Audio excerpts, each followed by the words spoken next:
For the first time, the Kissimmee police chief opens up about one of his darkest days on the force. The night in August when Sergeant Sam Howard and Officer Matthew Baxter were gunned down in the street by accused killer Everett Miller. News 6 morning anchor Justin Warmoth sat down with Chief Jeff Odell.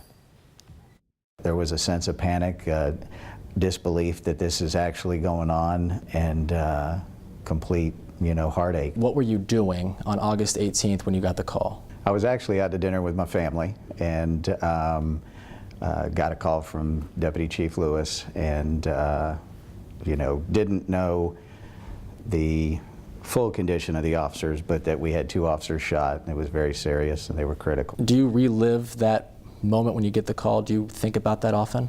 I do, and I still go through it when I get the call, when I get a phone call from either the deputy chief or one of the captains, especially after hours. It just, unfortunately takes me back to that night.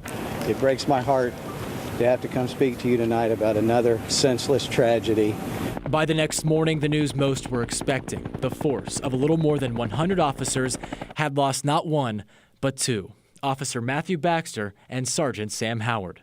Did you ever think about how you would react if you were in that situation as a chief of police? Probably not to the extent I should have. You think about it, and I think maybe I was naive to say, not in our community. It's not going to happen. But even though we train for it and we talk about it and we preach safety constantly, I just don't know that I ever expected it here. 6 days later, a show of professionalism. 2 fathers, husbands, heroes, honored side by side. A day Chief Odell says began the healing process for many. It's tough. I mean, they really had to dig deep down inside and kind of go back to the whole reason they got into this job. It was a calling for them. And I've talked about, we don't get the luxury of closing the business and saying, let everybody go home for a week and heal and come back. We have to keep going. Which they've done, including putting together the case against accused killer Everett Miller. The chief said he's confident justice will be served. However, he is anxious about one thing. I would venture to guess we're a year to 2 years probably before this goes to trial, and that'll be another hurdle for the agency, because and the families and the community, because certainly we will have to relive this again, and I'm not sure what that will bring, but we'll be ready.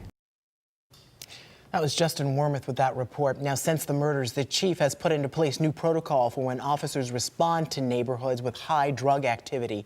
The chief says anytime there's a call, extra personnel will be dispatched.